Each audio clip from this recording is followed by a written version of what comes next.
Olá, meus amados ouvintes, amados assistentes do canal Abençoados por Deus. Mais uma vez aqui, cumprindo o prometido, falando das mulheres destacadas nos livros do Antigo Testamento.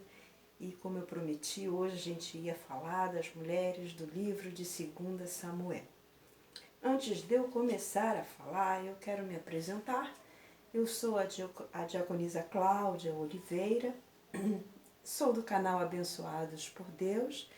Se você está aqui pela sua primeira vez, inscreva-se no canal, ative os sininhos para que você possa receber as notificações de novos vídeos, dá um like, que isso é muito bom para mim, junto ao YouTube. Voltando, irmãs, então nós vamos falar hoje das mulheres em destaque no livro de 2 Samuel. Ele é um livro que fala muito das mulheres, né, do rei Davi. A gente vai falar de algumas e a gente vai falar também de alguns acontecimentos com algumas outras mulheres.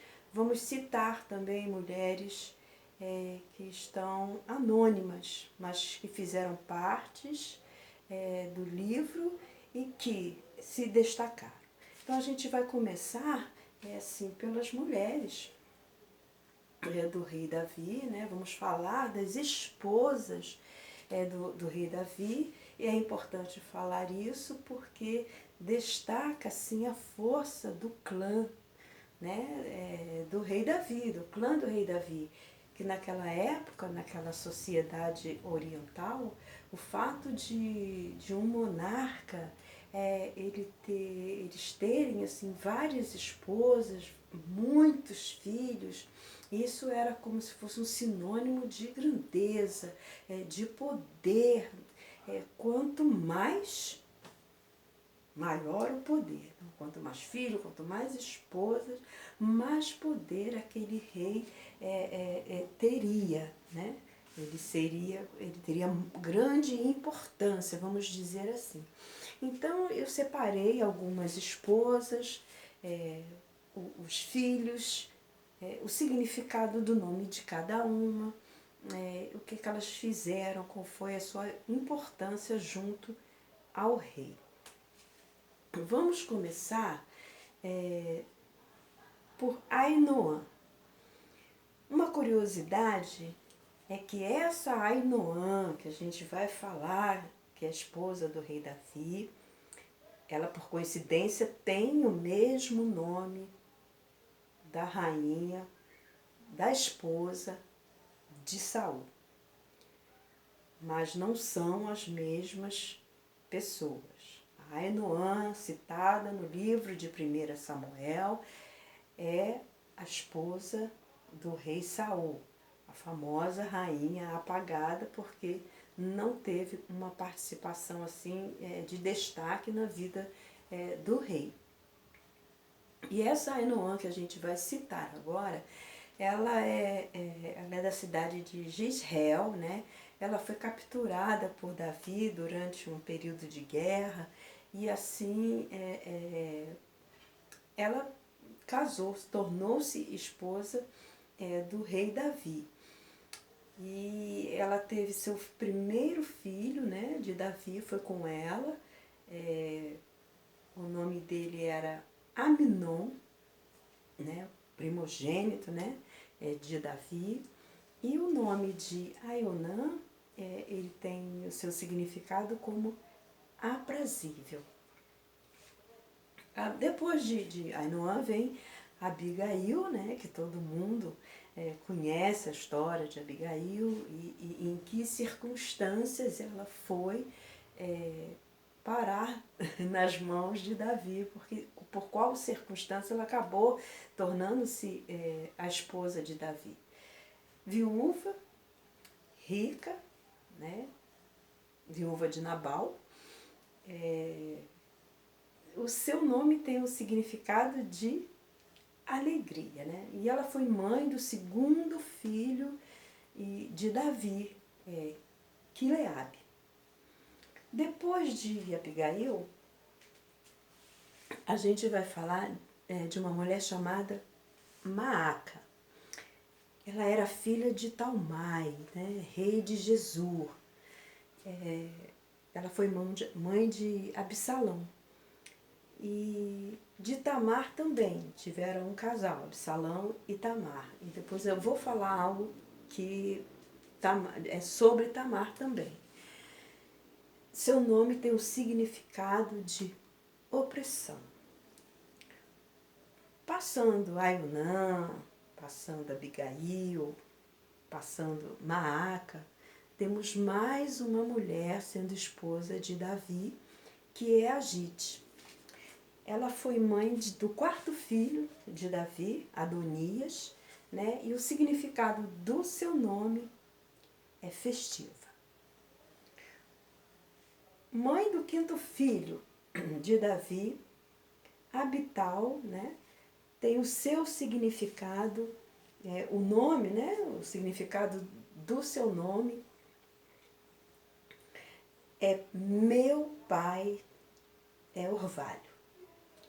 Essas mulheres apenas foram esposas do rei, mas não tiveram assim seus nomes destacados em algum acontecimento, a não ser Abigail, que a gente sabe, né, em que condições, Maaca por ser filha de um rei, mas não tem assim uma coisa chamativa.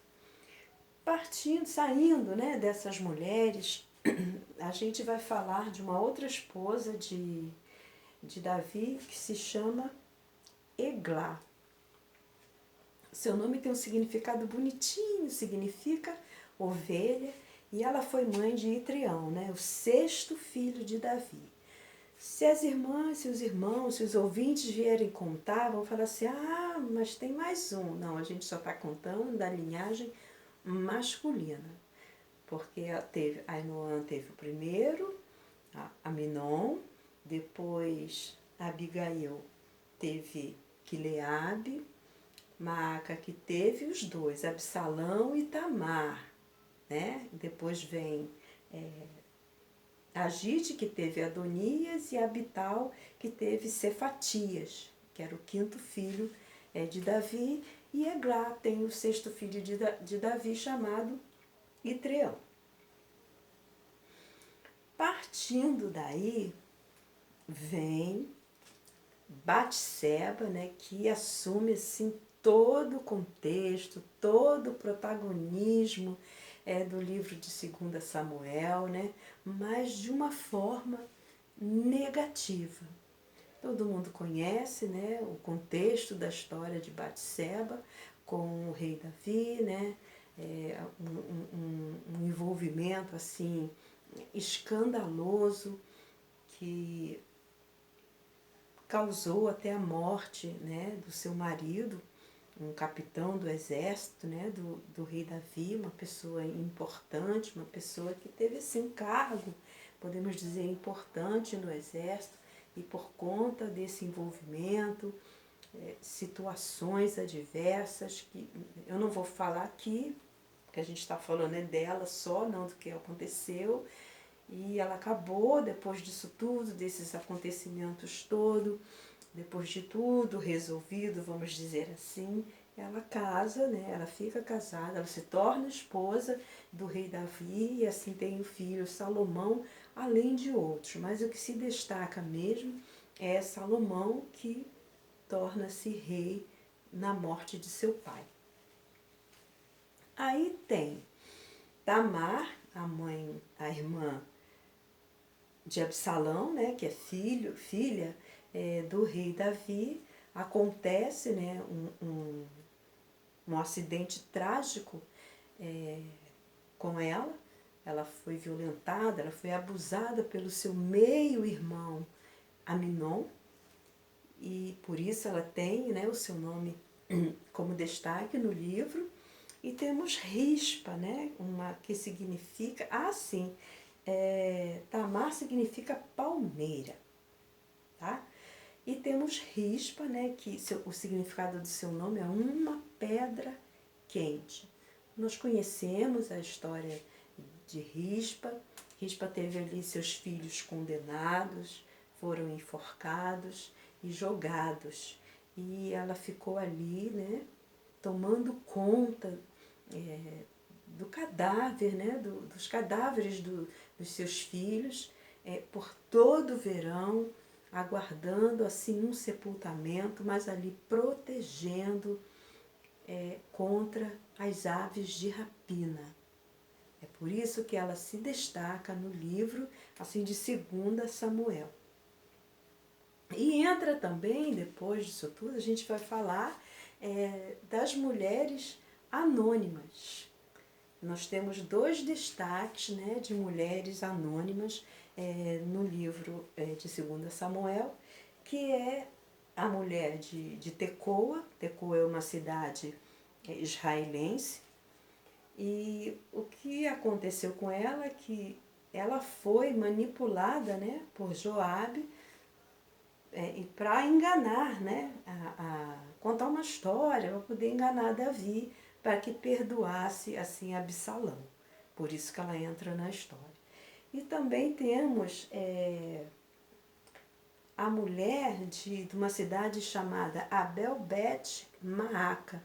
É uma cidade lá do norte da Palestina, né? E ela é considerada uma mulher sábia, porque ela salvou assim a sua cidade com a sua sabedoria, né? A cidade estava para ser destruída por Joabe, né?